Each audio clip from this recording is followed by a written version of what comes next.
All right, most dangerous game, part the third, and probably part the final. So here's where we left off.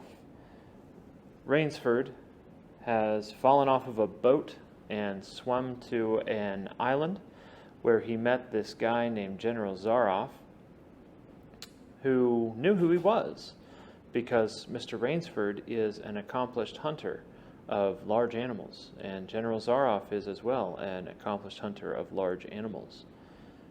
So they talk and they have dinner, and General Zaroff has this big, beautiful mansion built in the middle of nowhere on this island so that he can continue to develop his hunting. Well, what is it that General Zaroff hunts? Turns out he hunts people. And he doesn't just hunt any people, he only hunts people who are poor or members of minorities, people that he thinks are less than him, which, if you'll remember, is pretty similar to how Rainsford felt about the animals that he was hunting. Well, they don't have any feelings or anything because they're animals and we hunt the animals. Well, now Zaroff is saying this about these other men that he's hunting, and Rainsford is like, oh, that's murder. You can't do that. But he's doing it. So now he's going to go hunt a guy out in the woods, and Rainsford has excused himself and said, well, I'm just going to go to bed.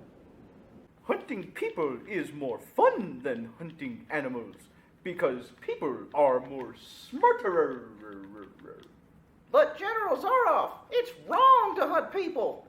No, it's okay. I only hunt poor people and minorities. But those are still people. Not really. No, they're definitely people. Only a little bit. But what if they don't want to be hunted? Then I give them to Ivan. He likes to torture people with a blowtorch and some vice grip pliers. Hello. Oh. Also, I have some big, mean dogs. This is going to be important later, kids. Pay attention. I don't like this. I'm going to bed. Are you sure? I'm going to hunt this big black dude. It's going to be fun. No. No? So we're going to pick up, the PDF is marked as page 72, but this is line 431 in the text where I'm going to pick up. The bed was good, and the pajamas of the softest silk, and he was tired in every fiber of his being, but nevertheless Rainsford could not quiet his brain with the opiate of sleep. He lay, eyes wide open. Once he thought he heard stealthy steps in the corridor outside his room. He sought to throw open the door. It would not open. He went to the window and looked out. His room was high up in one of the towers. The lights of the chateau were out now, and it was dark and silent, but there was a fragment of sallow moon, and by its wan light he could see dimly the courtyard. There, weaving in and out in the pattern of shadow, were black, noiseless forms. The hounds heard him at the window and looked up expectantly with their green eyes. Rainsford went back to the bed and lay down. By many methods he tried to put himself to sleep. He had achieved a doze when, just as morning began to come, he heard, far off in the jungle, the faint report of a pistol. I can't sleep. This is one spooky place here that I found myself in. Yeah, buddy, for sure. General Zaroff did not appear until luncheon. He was dressed faultlessly in the tweeds of a country squire. He was solicitous about the state of Rainsford's health. As for me, sighed the general, I do not feel so well. I'm worried, Mr. Rainsford. Last night I detected traces of my old complaint. To Rainsford's questioning glance, the general said, ennui, boredom. The word ennui here is basically a synonym for boredom. It's, ennui is when you're bored with with your whole life and with the world around you. Then, taking a second helping of crepe Suzettes, the general explained the hunting was not good last night. The fellow lost his head. He made a straight trail that offered no problems at all. That's the trouble with these sailors. They have dull brains to begin with, and they do not know how to get about in the woods. They do excessively stupid and obvious things. It's most annoying. Will you have another glass of Chablis, Mr. Rainsford? General, said Rainsford firmly, I wish to leave this island at once. The general raised his thickets of eyebrows. He seemed hurt. But, my dear fellow, the general protested, you've only just come. You've had no hunting. I wish to go today, said Rainsford. He saw the dead black eyes of the general on him, studying him. General Zaroff's face suddenly brightened. He filled Rainsford's glass with venerable Chablis from a dusty bottle. Tonight, said the general, we will hunt, you and I. Rainsford shook his head. No, General, he said, I will not hunt. The general shrugged his shoulders and delicately ate a hothouse grape. As you wish, my friend, he said. The choice rests entirely with you, but may I not venture to suggest then that you will find my idea of sport more diverting than Ivan's? He nodded toward the corner where the giant stood, scowling, his thick arms crossed on his hogshead of a chest. You don't mean, cried Rainsford.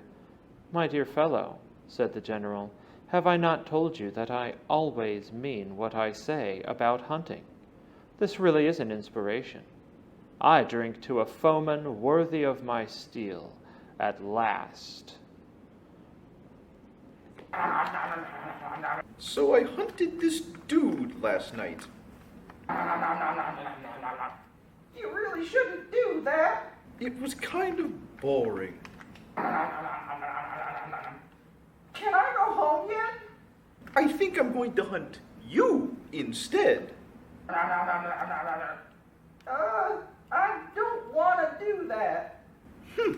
If you don't want to play my hunting game, then you can play with Ivan and his game of blowtorches and vice grip pliers. So, General Zaroff just made clear what the real conflict of this story is. The real conflict is that General Zaroff, who has become bored of hunting animals, went on to hunt people. So he caused ships to wreck on his island, and then he got bored of that. So when another master hunter was shipwrecked on his isle, he said, well, I'm going to hunt that guy. He knows what he's doing.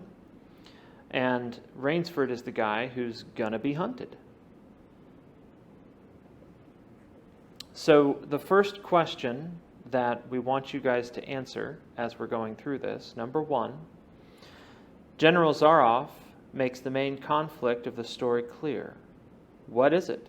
The conflict of the story is what? I think I pretty much just said too. So at the beginning of the story, part one, I talked about how we read the exposition.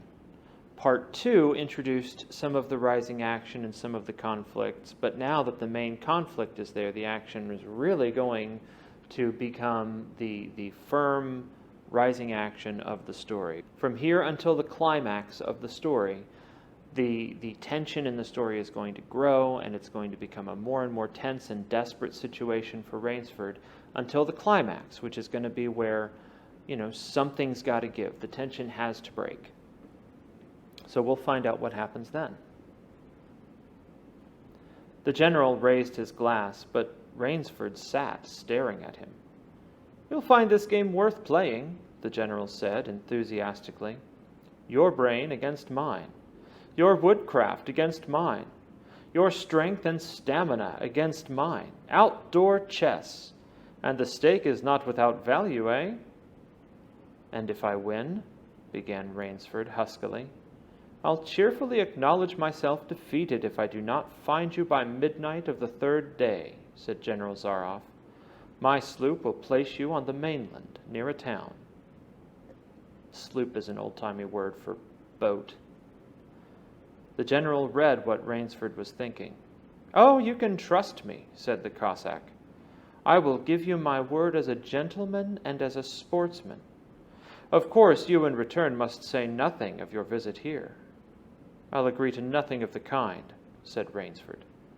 "Oh," said the general. "In that case. But why discuss that now? 3 days hence we can discuss it over a bottle of Veuve Clicquot, unless—" The general sipped his wine. Then a business-like air animated him. "Ivan," he said to Rainsford, "we'll supply you with hunting clothes, food, and a knife. I suggest you wear moccasins. They leave a poorer trail. I suggest, too, that you avoid the big swamp in the southeast corner of the island. We call it Death Swamp. There's a quicksand there. One foolish fellow tried it. The deplorable part of it was that Lazarus followed him. You can imagine my feelings, Mr. Rainsford. I loved Lazarus. He was the finest hound in my pack. Well, I must beg you to excuse me now. I always take a siesta after lunch. You'll hardly have time for a nap, I fear. You'll want to start, no doubt. I shall not follow till dusk. Hunting at night is so much more exciting than by day, don't you think? Au revoir, Mr. Rainsford. Au revoir."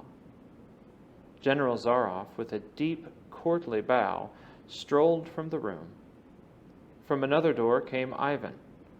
Under one arm he carried khaki hunting clothes, a haversack of food, a leather sheath containing a long-bladed hunting knife.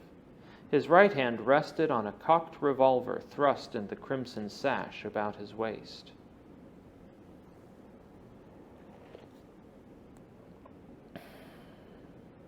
There's a time jump here, so we don't need to describe how Rainsford changes his clothes and goes out into the jungle. We're just going to skip to it. Rainsford had fought his way through the bush for 2 hours. "I must keep my nerve. I must keep my nerve," he said through tight teeth. He had not been entirely clear-headed when the chateau gates snapped shut behind him. His whole idea at first was to put distance between himself and General Zaroff, and to this end he had plunged along, spurred on by the sharp rowels of something very like panic. Now he had got a grip on himself, had stopped, and was taking stock of himself and the situation. He saw that straight flight was futile. Inevitably it would bring him face to face with the sea. He was in a picture with a frame of water, and his operations clearly must take place within that frame. "I'll give him a trail to follow," muttered Rainsford, and he struck off from the rude path he had been following into the trackless wilderness. He executed a series of intricate loops. He doubled on his trail again and again, recalling all the lore of the fox hunt and all the dodges of the fox. Night found him leg-weary, with hands and face lashed by branches on a thickly wooded ridge. He knew it would be insane to blunder on through the dark, even if he had the strength. His need for rest was imperative, and he thought, "I have played the fox, now I must play the cat of the fable." There's a footnote here. In Aesop's fable, The Cat and the Fox brags of knowing many ways to escape an enemy. The cat knows only one, but is successful with it. In other words, he's tried one set of tricks, which is making this complicated path for General Zaroff to follow, and now he's going to try another trick, which is going to be a big tree with a thick trunk and outspread branches was nearby, and taking care not to leave the slightest mark, he climbed up into the crotch and, stretching out on one of the broad limbs, after a fashion, rested. Rest brought him new confidence and almost a feeling of security. Even so zealous a hunter as General Zaroff could not trace him there, he told himself. Only the devil himself could follow that complicated trail through the jungle after dark. But perhaps the general was a devil. An apprehensive night crawled slowly by like a wounded snake, and sleep did not visit Rainsford, although the silence of a dead world was on the jungle.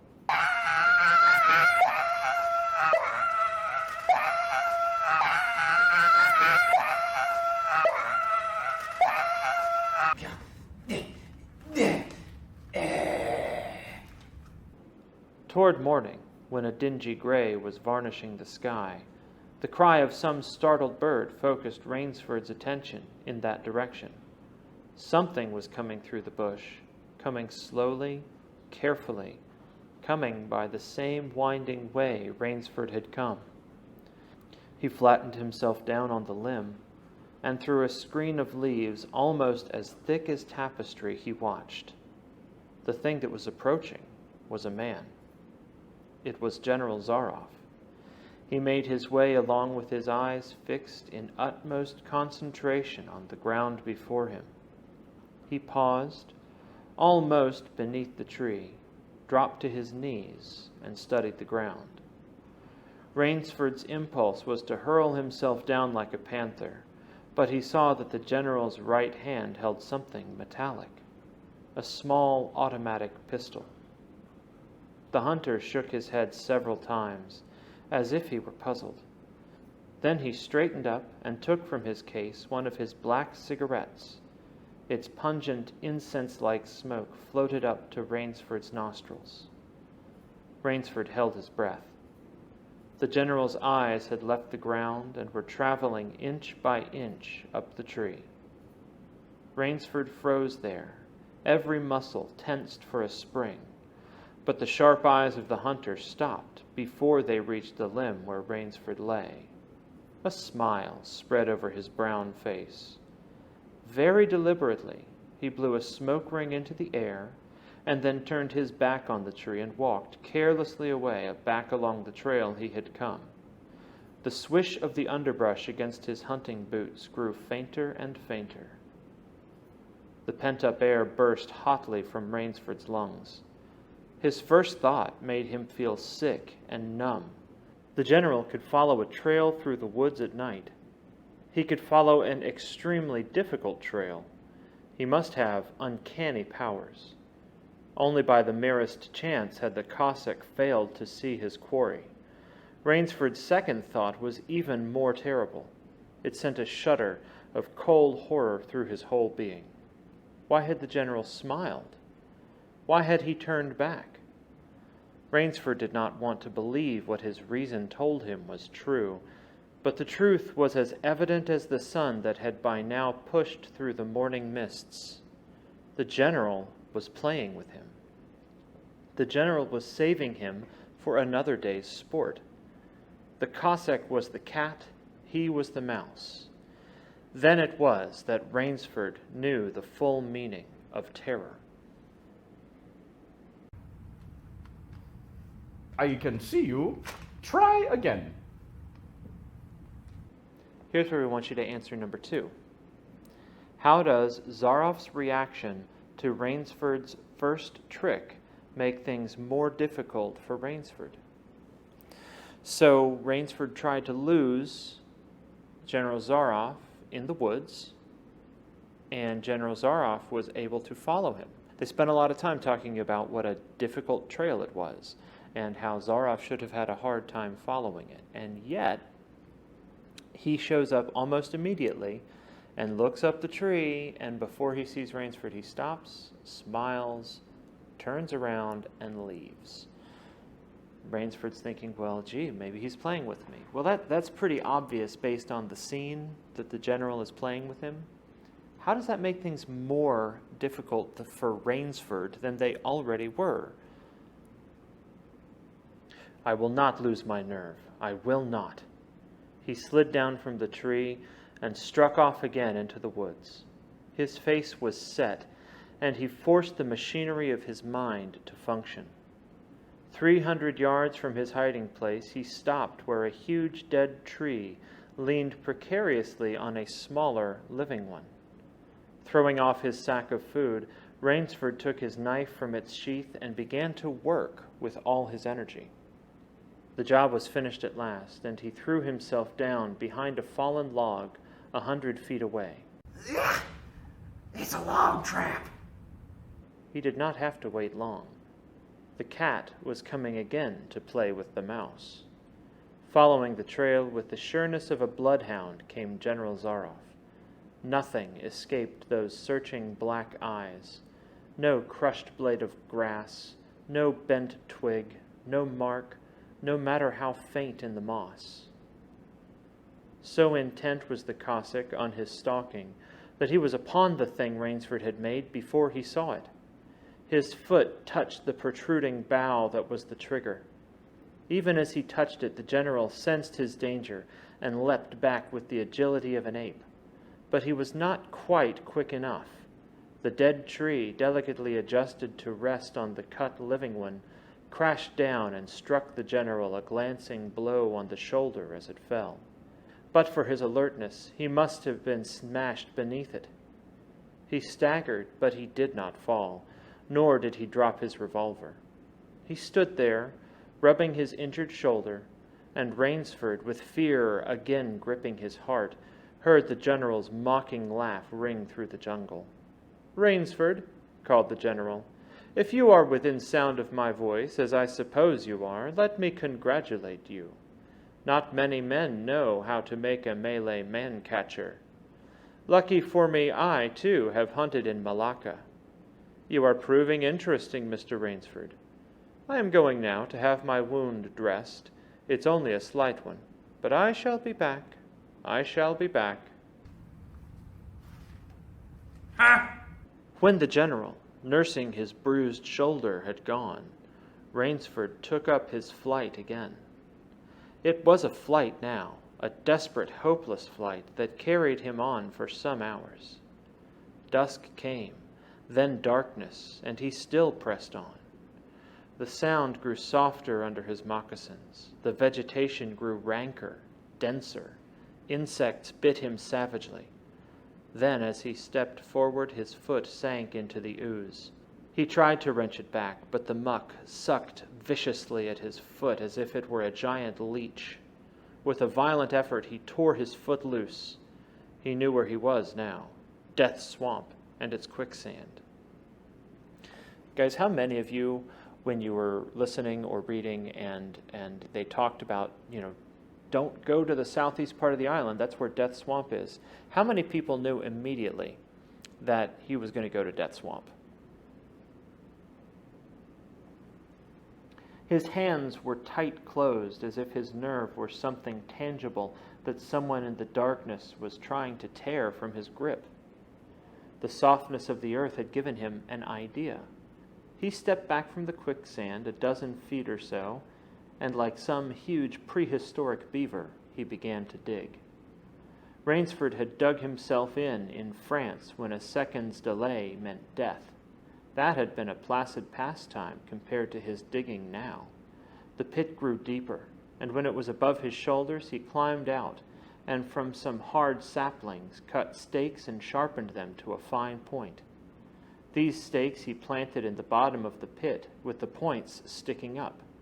With flying fingers he wove a rough carpet of weeds and branches, and with it he covered the mouth of the pit. Then, wet with sweat and aching with tiredness, he crouched behind the stump of a lightning-charred tree.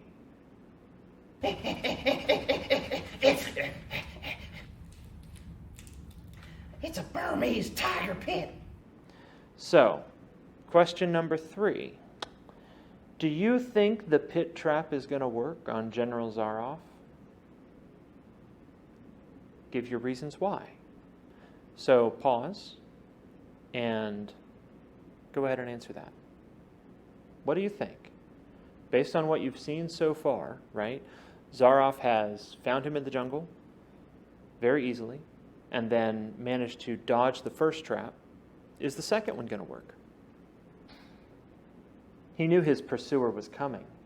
He heard the paddling sound of feet on the soft earth, and the night breeze brought him the perfume of the general's cigarette. It seemed to Rainsford that the general was coming with unusual swiftness. He was not feeling his way along, foot by foot. Rainsford, crouching there, could not see the general, nor could he see the pit.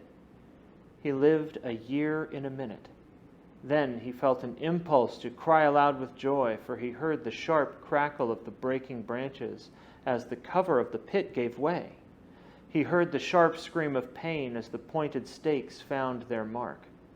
He leapt up from his place of concealment. Then he cowered back.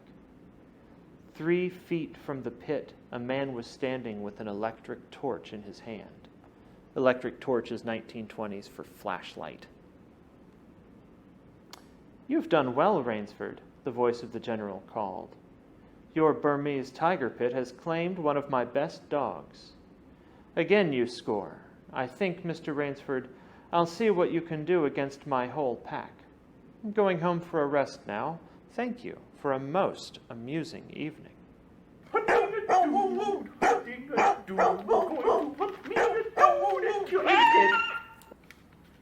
What? You got my favorite doggy, but you did not get me. So to you I say, ha! At daybreak, Rainsford, lying near the swamp, was awakened by a sound that made him know he had new things to learn about fear. It was a distant sound, faint and wavering, but he knew it. It was the baying of a pack of hounds. So now, Zaroff, who first was like, oh, this is going to be totally fair. I'm just going to have this tiny little gun, and you get this great big knife and this big old sack of food. And he finds him, and then he finds him again, and then he finds him a third time. And then after the first 2 times, he's like, well, I'm just going to bring out one of my hunting dogs. And after that didn't work, he's like, well, I guess I'm just going to get all of my hunting dogs. So, General Zaroff is not a good guy. Rainsford knew he could do one of 2 things. He could stay here where he was and wait. That was suicide. He could flee. That was postponing the inevitable. For a moment he stood there thinking. An idea that held a wild chance came to him, and, tightening his belt, he headed away from the swamp. The baying of the hounds grew nearer, then still nearer, nearer, ever nearer. On a ridge, Rainsford climbed a tree. Down a watercourse, not a quarter of a mile away, he could see the bush moving. Straining his eyes, he saw the lean figure of General Zaroff. Just ahead of him, Rainsford made out another figure whose wide shoulders surged through the tall jungle weeds. It was the giant Ivan, and he seemed pulled forward by some unseen force. Rainsford knew that Ivan must be holding the pack in leash. So now he's got the hunting dogs and his giant Russian servant with him to try and track down Rainsford. Right? Because hunting is totally matching wits. It's not a battle of, one person with resources tracking down another creature that has no resources. They would be on him any minute now. His mind worked frantically. He thought of a native trick he had learned in Uganda. He slid down the tree. He caught hold of a springy young sapling, and to it he fastened his hunting knife with the blade pointing down the trail. With a bit of wild grapevine, he tied back the sapling. Then he ran for his life. It's a knife trap. The hounds raised their voices as they hit the fresh scent. Rainsford knew now how an animal at bay feels. He had to stop to get his breath. The baying of the hounds stopped abruptly, and Rainsford's heart stopped too. They must have reached the knife. He shinned excitedly up a tree and looked back. His pursuers had stopped, but the hope that was in Rainsford's brain when he climbed died, for he saw in the shallow valley that General Zaroff was still on his feet. But Ivan was not. The knife, driven by the recoil of the springing tree, had not wholly failed.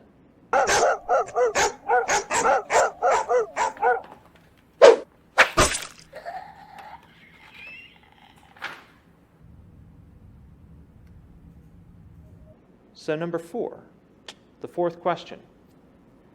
How has Rainsford finally dealt with Ivan? What do you think has happened to poor old Ivan?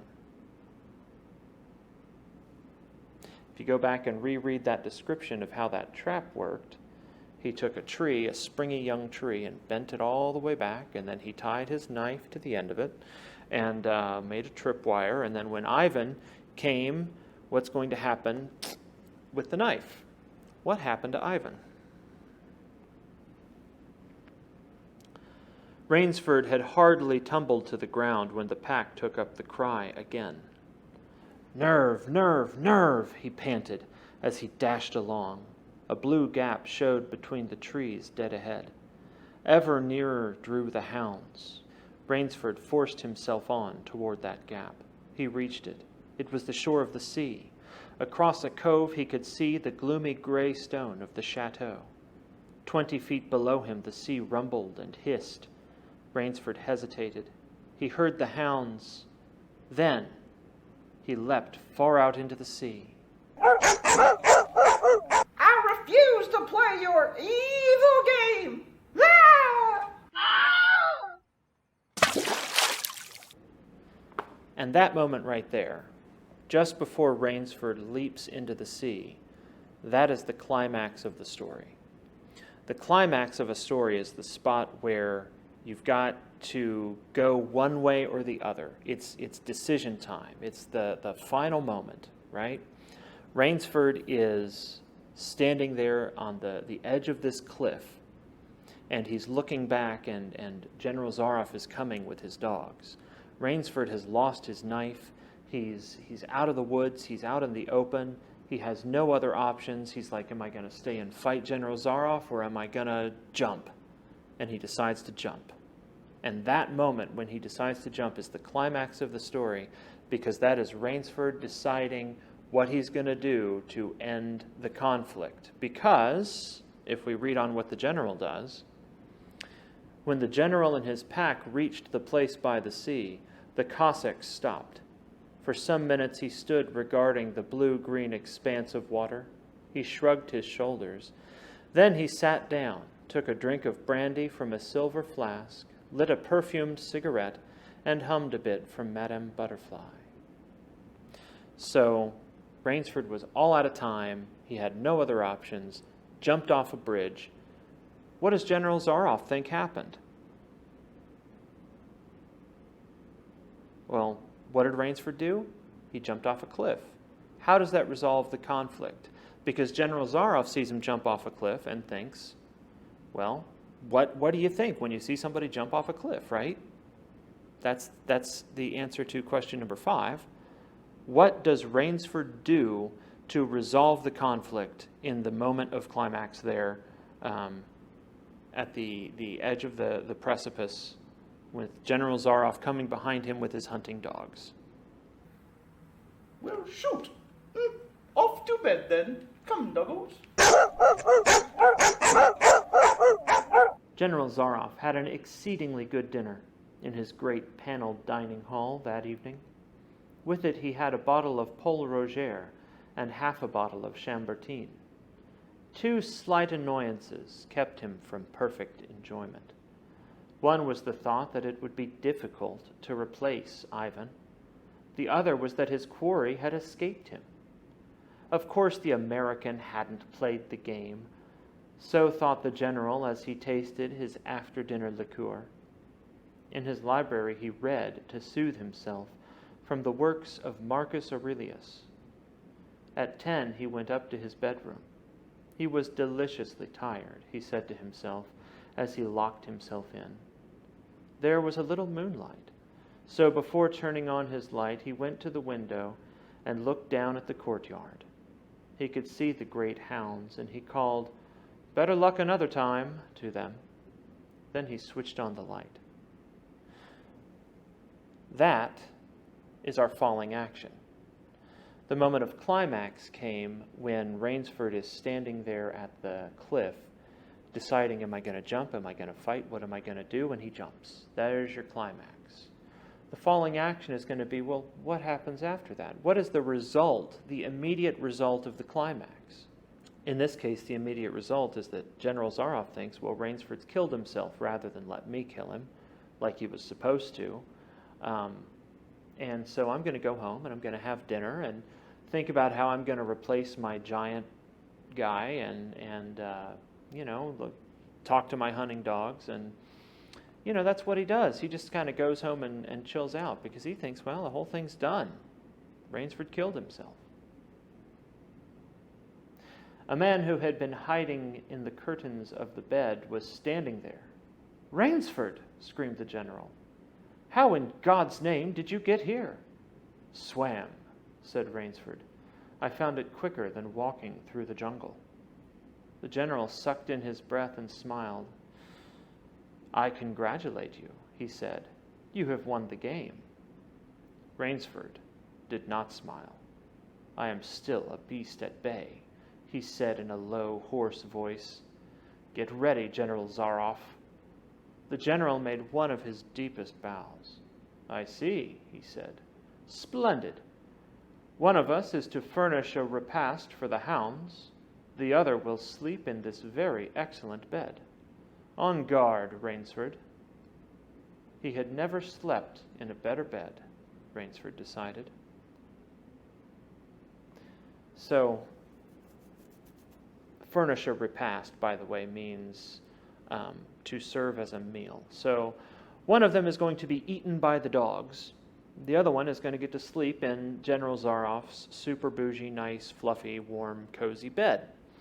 And the final line of the story is, Rainsford had never slept in a better bed. So that means that Rainsford got to sleep in the bed, which means that General Zaroff got eaten by dogs. So Rainsford, when he jumped off the cliff, it turns out, swam around, climbed up the cliff, snuck into Zaroff's bedroom and waited for him. And when the general came in, after drinking a bottle and a half of wine, Rainsford is able to take him out pretty easily, and the good guy wins. So there you go. That's the most dangerous game. Oh no! You are supposed to be dead. You thought I was dead, but instead I am not dead. I'm going to feed you to the dogs. What?